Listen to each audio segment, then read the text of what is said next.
All right. For everybody that doesn't know me, my name is Amy Jaramillo. I am the scientific director here at Body Science. Thanks for joining me.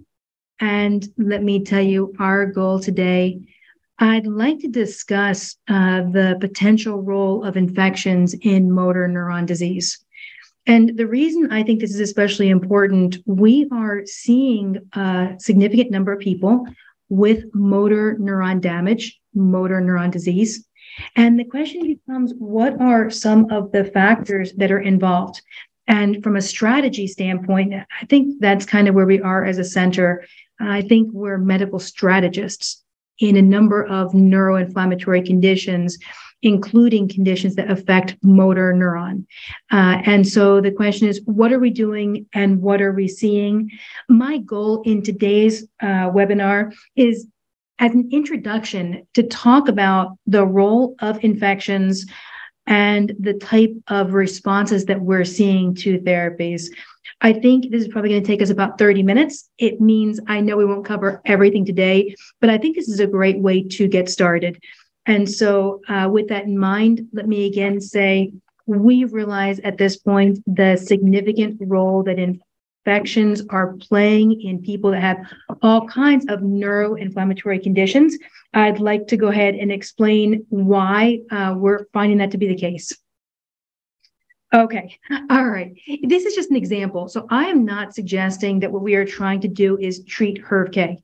Instead, what I am suggesting is, for a long time, it's already been clearly understood that viruses or bacterial infections or potentially fungal infections, so mold, may be contributing factors to motor neuron damage. And so this is not a new concept. And just to differentiate, for me, I'm comfortable with the term motor neuron disease.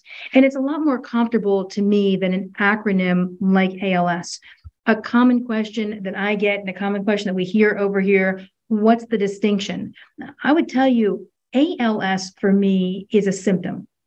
It is the outcome of damage to a number of areas of the body, ultimately finding its way to the motor neurons, and then affecting enough motor neurons, upper and lower, then it finally gets kind of the distinction of ALS.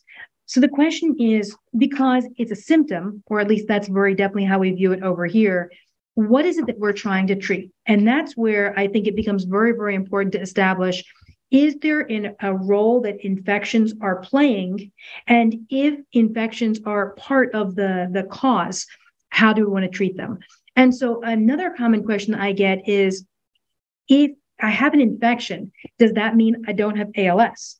I would tell you, and first, let me just say, as the scientific director over here, I am not an MD.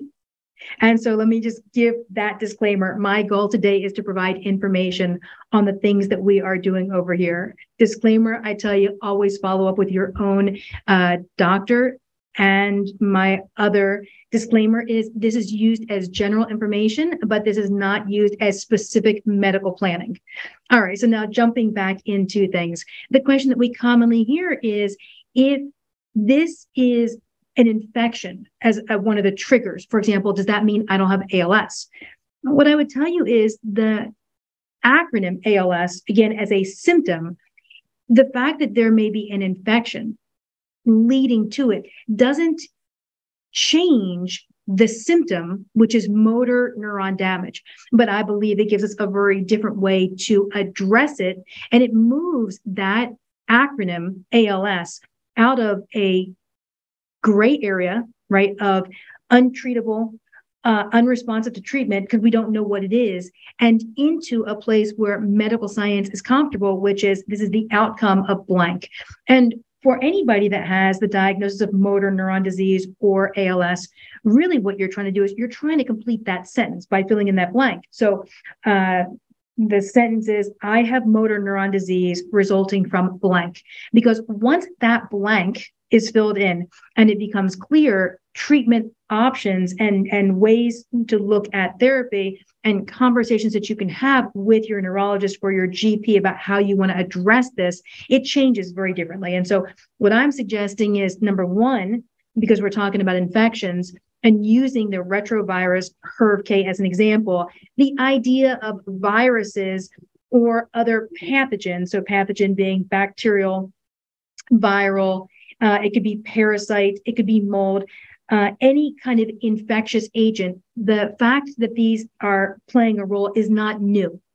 And the question is, how do we identify it in different people? There have been, again, multiple clinical trials. I'm assuming some of the folks that are on this call have been in those clinical trials that are using antivirals or antifungals in an effort to try and get control. And again, that's why we know this is not a new situation. Toxoplasma. So if our first look at this was HERV-K, and the reason I am not suggesting that people on this call have HERV-K as a retrovirus that caused their motor neuron damage. What I'm saying is it's a model that we already understand and clinical trials that have been created around that exact concept. Toxoplasma, just to give you a very different concept, you're looking at a parasite. And so you're looking at 2016, where University of California at Riverside established the role that a parasite can play in creating motor neuron damage. So remember, cause, and in this case, we're talking about an infection, specifically Toxoplasma, effect, motor neuron damage. And the objective is to determine, are infections playing a role? And if they are, how do you determine which infections you may have? And then pair up treatment strategies. I'm not suggesting that it is that easy or one-dimensional. So I recognize this may not be as simple as just throwing a treatment strategy, and we will talk towards the end about kill strategies versus immune boosting. But step one is still to understand whether or not infections of any type are playing a role in causing damage to motor neurons. Okay, I want to tell you what happened over here. So in 2020, everybody recalls that's when COVID-19 showed up. And if you really think about the timetable, what you'll realize, end of 2019, we know now a number of people were getting sick, but we weren't sure what it was. 2020 beginning, that's when the big COVID scare occurred. I think by March, April, the country and the world was well in the swing of COVID virus. And what happened over here, we saw a significant number of people that had COVID. Interestingly, 3 to 6 months later, we saw a lot of those same people coming on back. And they had a couple of things. One, long COVID, right? So they had a number of symptoms that were associated with the aftermath of COVID.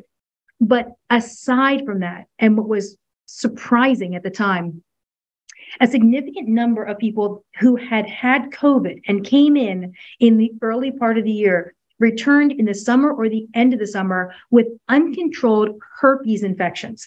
And so what we saw a lot of cold sores, Herpes Simplex 1. We saw a lot of cases of shingles.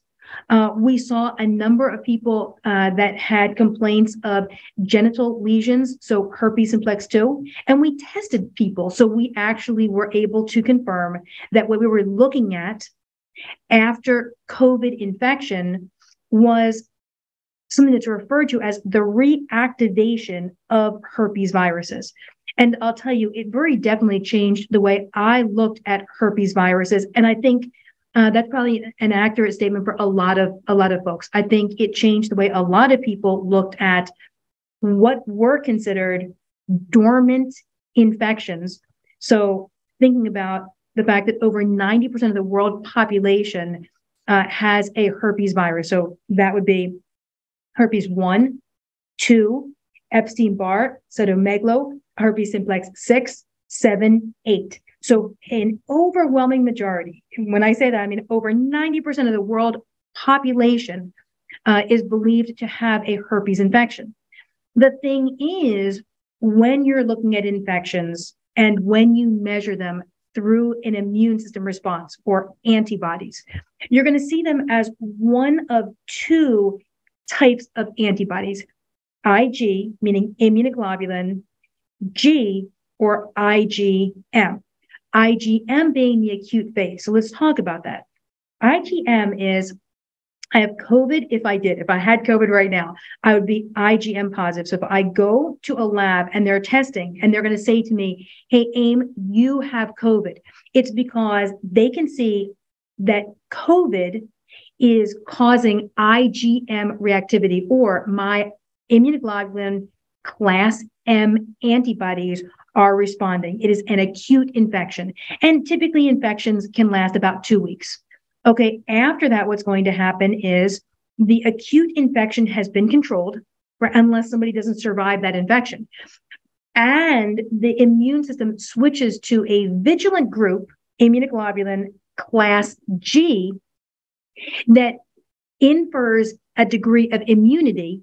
And if the infection were to come back, you could quickly make IgM without waiting days, sometimes weeks. So the first time that you get an infection, you have to wait for the body to learn the infection and make the proper antibodies, immunoglobulin M, to ensure next time around, if you were to come in contact with it, that you could quickly respond. You're going to have immunoglobulin G that's holding the information about that infection and can convert or make IgM, seroconversion into IgM. So you can, from an adaptive immunity standpoint, right? Innate immunity is what you're born with. Adaptive is you see infections, you learn them.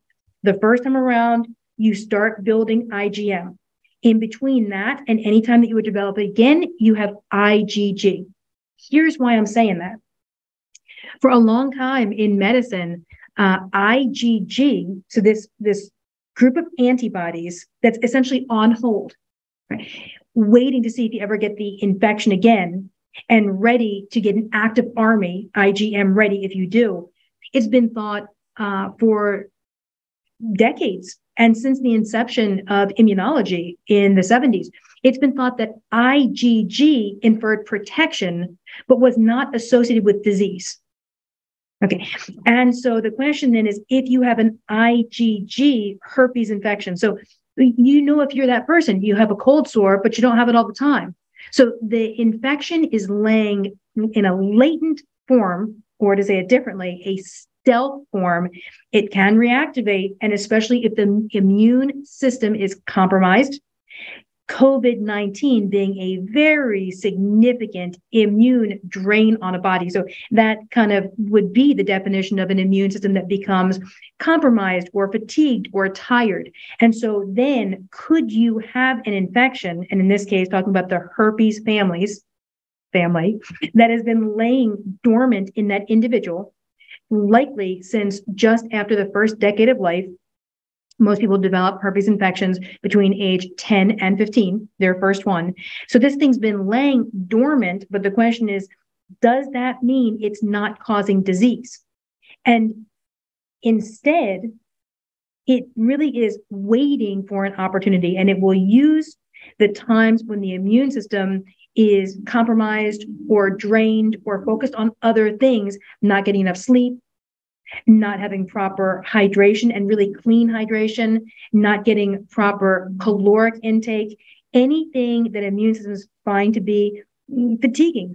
Then would that allow these latent, dormant, or again, the better term, stealth infections to reactivate? And what we saw with COVID, and it wasn't just this office, there have been multiple articles describing the role that COVID as a large infection can play in reactivating certain infections, and the family of herpetics, Herpes Simplex 1, 2, CMV, cytomegalo, Epstein Barr, Herpes Simplex 6, 7, 8. We know now that people have these viruses and they can reactivate. Okay, here's what you're looking at. So looking at that same statement, but just from a different standpoint, you're looking at, my glasses on for this one. Okay, left side, an estimated 95% of humans carry the Epstein-Barr virus in a what was called dormant. Again, I think largely this is being moved to the word stealth at this point, because dormant suggests that it's sleeping, and that when it's sleeping, it does not cause disease. What we know now is even in its dormant stealth, or to say it differently, IgG phase, what was considered to be a non-disease causing phase, it still, in fact, does cause disease. And that was a major change that came out of all of the COVID information. And so what you're seeing is if 95% of humans carry Epstein-Barr, the virus is harmless in that form. Okay, but that's been the big question and the big change. Reactivation can happen at any time.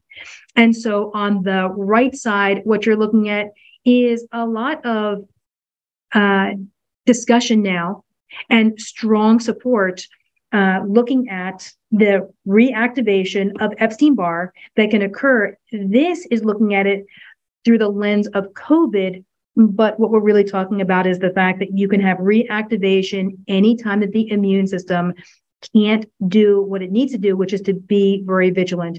COVID was just one example. Herpes Simplex 6. So we're talking the same family. Okay, we're not looking at this through a COVID reactivation. Instead, let's look at herpes simplex 6 as its relationship potentially to causing motor neuron disease. So looking at a herpetic infection and a role in damaging motor neurons. So if you look on the right side of your screen, and I'd be the first one to admit, I make the ugliest slides. I recognize that. What you're seeing is just a snip of just 4 of the first searches. So if you'd wanted to search, what you're looking at is herpes simplex 6 and the role in ALS, or the role in damaging motor neurons, right? ALS is the symptom.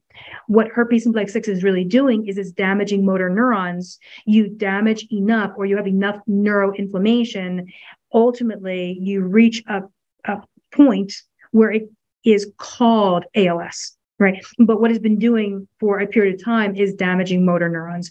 I would tell you on the nomenclature, when you think about herpes simplex 1 and 2, HSV, herpes simplex virus, I don't know. I think just to add a layer of difficulty and confuse folks, the nomenclature changes for herpes 6, 7, and 8 to HHV, but it is still herpes simplex virus. And so again, on the right side, you're looking at a number of discussions, papers, very up to date, describing the role of herpes simplex 6 in motor neuron damage.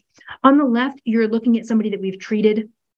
And so what you can see is IgG. Just to give you an idea, first, this is a Vibrant America lab on herpes simplex 6 over here for your reference ranges. Green from 0 to 10, a 10.1 to a 20 would be yellow, a 20.1 up to 30 is red, and the lab cannot read above 30. You are looking at titer levels or amount of antibodies. Okay, reading it from left to right. Left, you're going to see the pathogen, herpes simplex 6. Next, that current versus the previous. These labs were taking 4 months apart. The previous showing that high elevation of a 22.2 in what is considered to be dormant or stealth, right? And then you're seeing that level come down to a 4.8. You're seeing the fact that it was not IgM, but interestingly, when people have been tested, they are rarely IgM positive. So remember, IgM is active acute infection. IgG considered to be dormant. A lot of discussion for a long time that an infection in its dormant phase doesn't lead to disease, except the overwhelming data now showing, number one, the reactivation of dormant or IgG to IgM, and separate from that, the information now showing the role that IgG can play. So an infection that's there, but the body's response is IgG versus IgM. So the body is still not seeing it as an acute issue. In IgG, it is still associated with disease or pathogenicity. Okay. And so what you're seeing over there is you're seeing somebody that had come over here for treatment. You're seeing an IgG of a 22.2. There were certain components of motor neuron that suggested a herpetic may be involved. 2 things. Number one, we were able to bring it down to a 4.8. And number 2, we saw very definite symptomatic abatement or improvement in motor neuron symptoms. And so the question then is, was this infection involved? It certainly looks to have been. A look at Epstein Barr. So again, same family. The distinction is herpes simplex 6, because there's already been a link to motor neuron disease. That's why I'd like to start with that. Epstein Barr, the link looks to be unclear. However, the link is established and clear with multiple sclerosis. And so what we really know about these viruses is that they cause neuroinflammation. And neuroinflammation can ultimately become one of any number of diseases: Alzheimer's, Parkinson's, multiple sclerosis, motor neuron disease. They are all diseases of neuroinflammation. And you are now looking at a viral trigger for that neuroinflammation. And so if we look at Epstein Barr, you can see that statement, right? The team calculated that people infected with Epstein Barr were 22 times as likely to develop multiple sclerosis than uninfected. And so looking at Epstein Barr, same thing, you're looking at a before and after. This lab was 3 months. So IgG current, so when we tested versus the previous time that we did test, and IgM current, the time that we tested versus the previous. You can see that slight increase in IgM, but you can see this very substantial reduction in IgG. And again, what we saw was very significant symptomatic changes that mirrored this reduction in that antibody. And so what I would tell you as far as multiple sclerosis and Epstein-Barr, 2020 was an interesting time, I think, when it came to knowledge of immunology. I don't think there's ever been another time where worldwide there was an infection like COVID that was so severe around the globe and that triggered the onset of not just long-term or long-haul complications, but reactivations of herpetics. And so I think it gave everybody a much clearer understanding of the interplay of these dormant or stealth infections and what they look like when they are reactivated. And because so much information came to light in 2020, I think it spurred a lot of additional information looking at whether these infections may also be associated with diseases that previously, I'm not sure medical scientists looked at to try and find a cause. So that's to say, there's a lot of diseases that are in the mainstream of medicine. I'm not sure that anybody has really been looking for causes. Instead, I think everybody has just kind of taken into consideration, these are just common diseases. And so not looking for a viral trigger. And the same thing I think can often be said about motor neuron disease, right? You kind of take diseases at face value, people get them, not really quite sure why. But here is an interesting question for you. So we know in 2020, COVID as a major infection can reactivate herpetics. We know that, number one. And I think there's probably plenty of people that are on this call that have the experience of having gotten COVID and had worsening symptoms. And so if a herpetic infection is at least in part related to the damage to the motor neurons or neuroinflammation, and there's reactivation, then would you expect worsening? And I think the answer to that is probably yes. It brought out all the new data on MS. So previously, MS was kind of a black hole, just like motor neuron disease. We knew people got it. We couldn't really tell why. Okay, the data at looking at immunology and infectious disease since 2020 has really come out of what I imagine was an infancy and into this much bigger, better, clearer understanding of cause and effect. And it's allowed, I think, a lot of clinical folks to draw associations. And because I know the real key over here is finding strategies and tools and therapies. I think it's allowed a lot of clinicians and a lot of folks dealing with these diseases to look at them from a very, very different angle, because now it's not just the black hole of a disease. Instead, it is a cause and effect relationship, and that changes things. And so here is my question. There are 7 common diseases that are associated now or are linked to Epstein-Barr. Okay, so my question is, you guys have any guesses? All right, so I get that it's a tough question, and you realize, of course, I'm already setting you up. What I'm saying is there's a number of diseases that are common in the population. They had never really been thought to have been linked to these kinds of infections, right? Like a herpetic virus, like Epstein-Barr. But now, with a lot closer look of how infections live in humans and reactivate, and even in a non-reactivated or IgG phase, can still cause disease, the last couple of years have been an enormous increase in awareness in the medical science community about that. Okay, so I'm done wasting time, meaning I already asked, do you guys know what the 7 diseases are?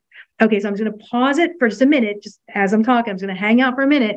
All right, I want you to think this thing through. And the question is, Epstein-Barr, what's it been linked to? So I'm going to give you like a 5-second countdown, and then I'm going to show you the next slide. All right, you guys ready? Oh, no.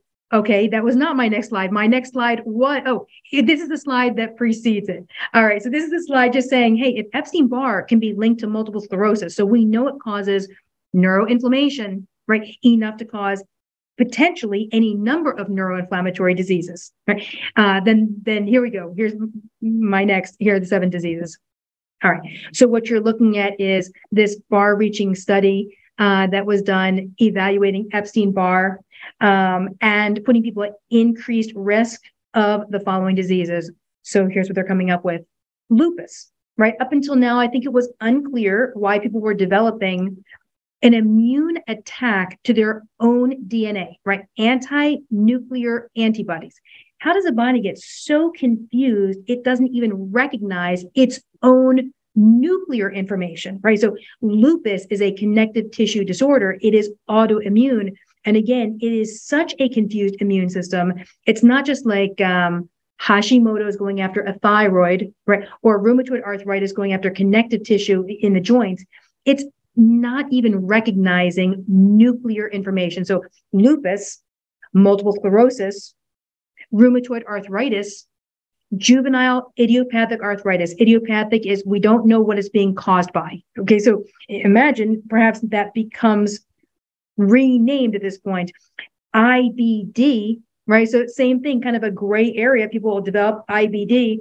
We look for all kinds of infections oftentimes, and now we know the link is there with a virus, a herpetic virus, celiac disease, and I found this one to be especially surprising, type 1 diabetes. Okay, so what we know now that I don't think was clear a couple of years ago, we know that a lot of people are getting sick for a lot of different reasons. And we know that the name that we're giving to those conditions, that name is really representative of a symptom. Okay, so for example, if somebody has rheumatoid arthritis secondary to Epstein-Barr, it doesn't mean that they do not have rheumatoid arthritis. They have Epstein-Barr that's triggering that rheumatologic response. Okay, so it doesn't mean because we know the trigger, Epstein-Barr, that they don't have rheumatoid arthritis. In the same way, it doesn't mean because the cause for multiple sclerosis may be Epstein-Barr in somebody, they don't actually have multiple sclerosis. And it does not mean that because it may be a herpetic or bacterial or fungal trigger to motor neuron disease that you don't have motor neuron disease. Okay, however, it does change the strategy, right? And it moves all of these diseases, all 7 of them, out of, in my estimation, the category of disease, and instead reclassifies them as a symptom. They are symptoms of an uncontrolled viral pathogen. And in this case, Epstein-Barr. Again, it just changes the way that we start looking at things. Okay, I'm going to show you a treatment slide. So what we saw so far, we saw the link of these infections, and we saw 2 cases. We have an infinite number of them at this point. what I wanted to do was give you a couple of examples. I think my next or follow-up call to this one is probably going to go as a deeper dive into case studies. Again, this is our jumping off point or our starting point. And so you've had a chance to see two individuals with motor neuron damage. Both had improvements in motor neuron related symptoms when those IgG levels were decreased. We know, looking at multiple sclerosis, so neuroinflammatory, we know that those folks largely do not live in an IgM activated version of Epstein Barr, meaning we know it's not just IgM or the acute form of that pathogen that's leading to these diseases. Instead, we know as IgG, they're sitting in the background, but they're not dormant. They are causing changes to the immune system, and that part has already been well understood. And so IgG is an indication of problems, and the far-reaching IgG level for Epstein Barr can result in multiple sclerosis, right? So we're not just looking for people to be active. Instead, what we're saying is neuroinflammation looks to be a consequence of these infections. A couple things for you. Number one, this family of viruses does not always make neuroinflammation in all individuals. You guys are the lucky ones. Number two, even though during this call we are speaking specifically about herpetics, I gave you the example of toxo as a parasite. There are multiple other infections, including bacterial and fungal. Okay, so again, my objective is not to tell everybody, hey, go treat these infections. It's to create an initial starting point, a jumping off point to look at the role that infections are playing. And because there's such clear evidence of herpetics and the role that they play, and because we routinely see elevated IgG in a number of infections, including herpetics in our motor neuron folks, it seems like a reasonable place to start, especially because there is already a consensus. So looking at HERV-K as an example of a virus, in that case, a retrovirus, but we already know that there is a role that viruses play in motor neuron disease. And that's why there have been multiple clinical trials using antivirals or antiretrovirals with the hope that they resolve that underlying virus. Okay, so then to the point of this slide, we're talking about treating infections and just starting with that top bullet point, who is the master? And 1 + 1 doesn't necessarily equal 2. All right, who is the master? Here's what we found. We have found that we can't reach the herpetics effectively until we have already treated other infections. There is a hierarchy in infections, and that hierarchy for us is going to dictate where we start. And so even if we want to go after herpetics, we do not find that we get the response that we're looking for. Instead, the herpetics look to be more opportunistic, coming out when master infections challenge the immune system in a way where the neuroinflammatory component of these herpetics can do their worst damage. Doesn't change the fact that the master infection from our experience still has to be resolved. Okay, so point number 2 then, how do you find your infections? We're always going to start by running a pathogen panel. For me, I like a panel that's going to look at tick-borne infections. I want to see anything in the flavivirus family. So whether we're talking about West Nile, because we know the association over there, I want to see Toxoplasma, I want to see Parvo-19, and I want to see all the herpetics. So we're always going to start with that. The ones I've shown you today are from Vibrant America. If anybody needs help with that information, just let us know and we'll give you a hand just finding that lab or getting the lab analysis that you need. Finding the key infections is kind of an interesting thing. If you would have asked me, and think about this, 2020 in October, how we were making decisions about which infections to go after, I would have told you the compelling component for me was the titer level. the bigger the titer, the higher the number of antibodies, the more disease-causing I thought that infection was. However, we went after a number of those infections and did not see improvements, all to find out that oftentimes some of the infections, even though they are not the largest from an antibody standpoint, are still more virulent. Okay, so that was a lot of awareness, I guess, back in 2020 that really changed how we think about it. That second bullet point is 1 + 1 doesn't necessarily equal 2.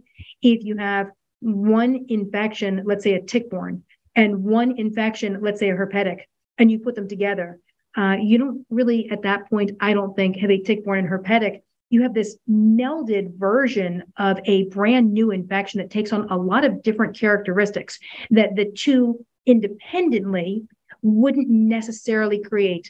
And so from a symptom presentation standpoint, on our side, we're always looking to kind of determine who's the primary, what order do we want to go in? And it's not based on titer level. Back in 2020, I would have told you that's probably how you do things, but I would tell you, Naz, it's not that at all. It is the pathogenicity or disease-causing ability of the combinations. And so then unwinding those combinations, one infection at a time, is the approach that we take. And that brings us to that big point on the bottom: determine the order of infections, because that becomes the big priority. I think we probably all know plenty of people that have taken an anti-strategy or a kill strategy: antiviral, antibacterial, antifungal, right? Those are typically referred to as kill strategies. So whether it's an antibiotic for bacterial infections, antiviral for viral infections, a kill strategy. And I think certainly there have been plenty of people that have gone down that road only to progress. And so we initially started with, let's find the largest infection, where the biggest number of antibodies, what's the highest number of antibodies? Let's kill that thing. Interestingly, here is what we know now. I would tell you, if a large majority worldwide of the population is positive for Epstein Barr and cytomegalo or a herpes virus, and we know that there's a link to multiple sclerosis as one example, right? 1 of 7, then how come the prevalence of multiple sclerosis doesn't match that number of individuals that have had exposure to these infections? We have gotten to a point now where it is less, I think, about the infection and more about an immune system that doesn't recognize and defend itself against that infection. And so what we know as a center at this point, the infection is not the issue, or at least not one-dimensionally. There looks to be a group of people, and so probably you folks that are on, that have an unusual way of sensitizing or not sensitizing to these infections. So commonly what we're talking about is a major histocompatibility complex. How does the body see those infections? Does it recognize them as invaders? Does it recognize them as disease causing? And so imagine a straight kill strategy is you try and destroy as much of it as you can. Okay. The body recognizes what's remaining and destroys the rest. Okay. A immune supporting or biologic or immunotherapy strategy is let's retrain the body on how to find these infections and do a better job of correcting them on their own. So the disparity is, if these infections lead to those 7 diseases, and if a significant amount of the population has had exposure to those infections, then how come the prevalence of those diseases is not greater? And we propose as a center, it is the difference between individuals who genetically, right? So we're talking about genetic predispositions, recognize these invaders as invaders versus folks that don't.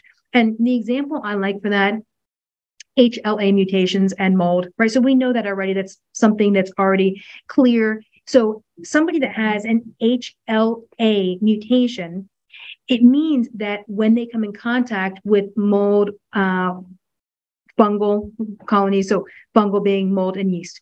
So when they come in contact with anything fungal, mold or yeast, they may, as a HLA genetic alteration, not recognize it as a bad guy.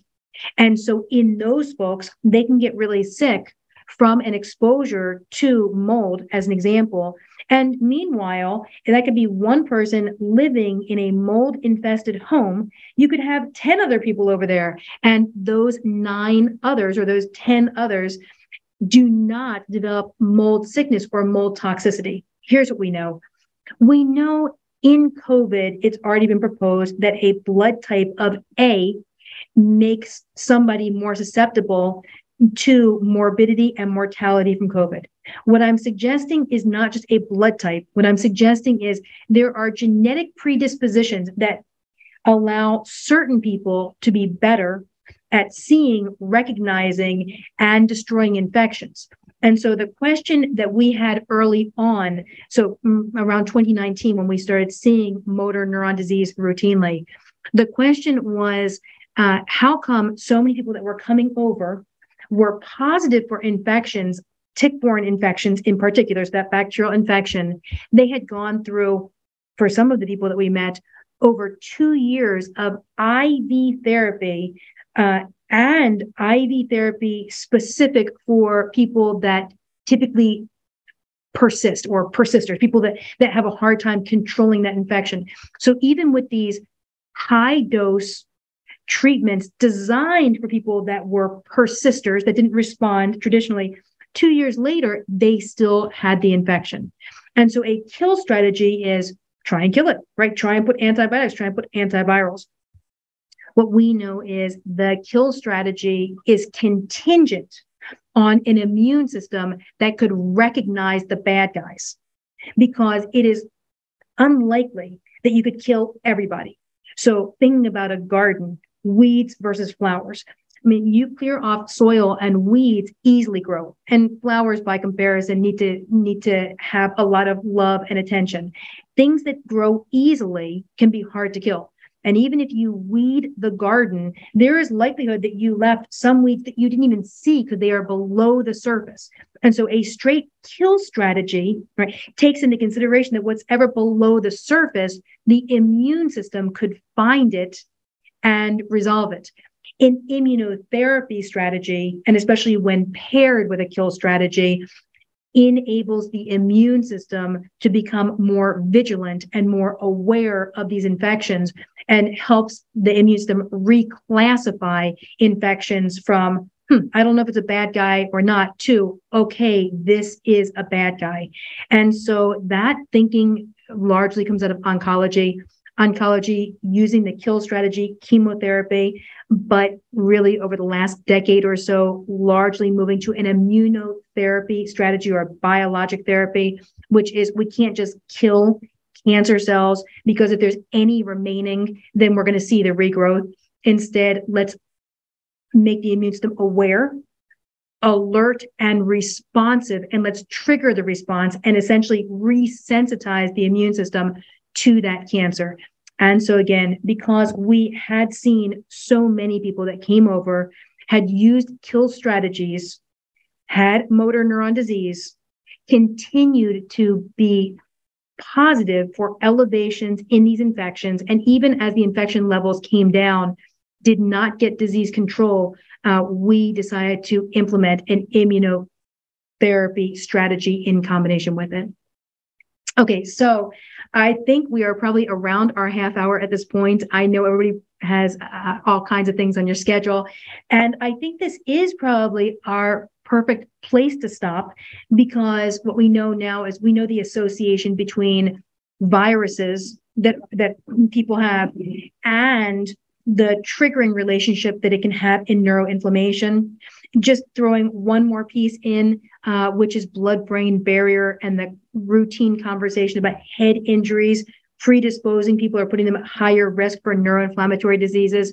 You have to wonder if that's what allows these infections to easily pass the blood-brain barrier and get into the brain. So not only are they diseases, but they become neuroencephalitic, right? And that's the distinguishing factor. Somebody that has Lyme, let's say in a joint, versus somebody that has Lyme that's in the central nervous system.